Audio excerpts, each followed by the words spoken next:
What's up, movie lovers? Thanks for clicking on my channel. Released in 2007, In Bruges is a dark comedy crime drama starring Colin Farrell, Brendan Gleeson, Ray Fiennes, and directed by Martin McDonagh. Colin Farrell plays Ray, Brendan Gleeson plays Ken, and they are two hitmen who have been told to go and wait out in Bruges until they hear word from their boss, played by Ray Fiennes. And a lot of the comedy in this movie comes from just the dialogue between these two characters, because one of them considers Bruges to be very charming and quaint, and the other one is just having the worst time of his life and cannot wait to get out of the city. This movie once again pulls off what I always love to see in movies, when you have two people who are constantly bickering, but you can still tell that they are friends. And as the plot progresses, you do learn more about the exact reasons why they are in Bruges. And this movie is incredibly well directed and incredibly well shot, especially when you consider that this is Martin McDonagh's first movie. He wrote the script, he directed it, it was his baby, and he did an incredible job. Colin Farrell is also incredible in this movie. It might be his best performance.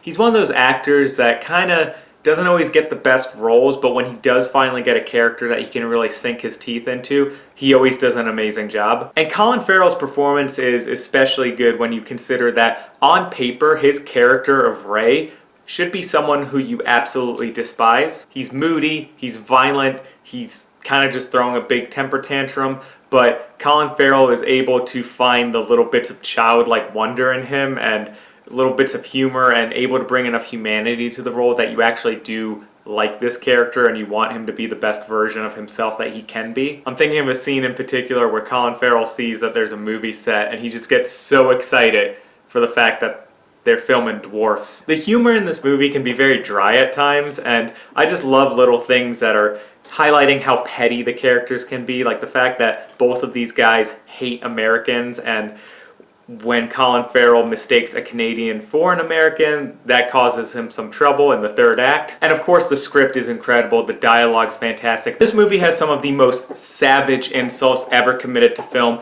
especially the scene where Wild Monk tells Lord Voldemort exactly what he thinks of him. I mean, he's not trying to be funny, he means no disrespect, but we gotta face facts. There's also very serious discussions in this movie about what constitutes a deadly weapon. I mean, a bottle, that's a deadly weapon. Hands? Maybe, if you know karate. And for as funny as this movie is, and it is really funny, it still also deals with a lot of heavy themes. The characters in the movie have to come to terms with the regrets they have in the past and whether or not they want to keep on going, and there's the idea of salvation versus damnation, free will versus determination. What are they responsible for and what aren't they? And with all those themes floating about, the town of Bruges kind of becomes a character in and of itself. It's kind of like purgatory for these guys. It's not hell, because it's not hot.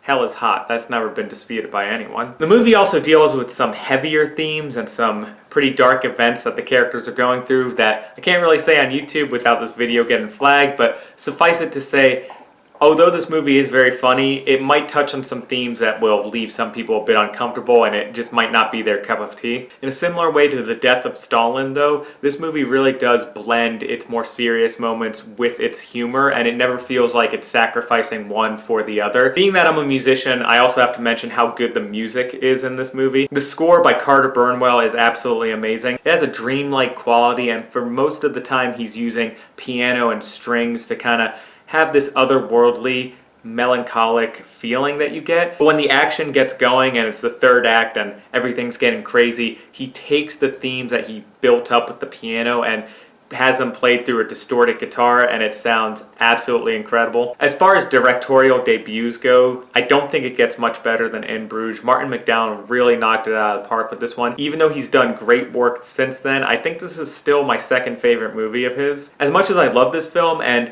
there are a lot of great quotes in it, I still think that the subject matter is a bit too dour to have the same rewatchability that other films might. And it's good to know going in that this sense of humor might not be for everyone. For me, In Bruges is an A-tier movie, really close to being perfect, but doesn't quite get there for me just because of how serious the subject matter does get.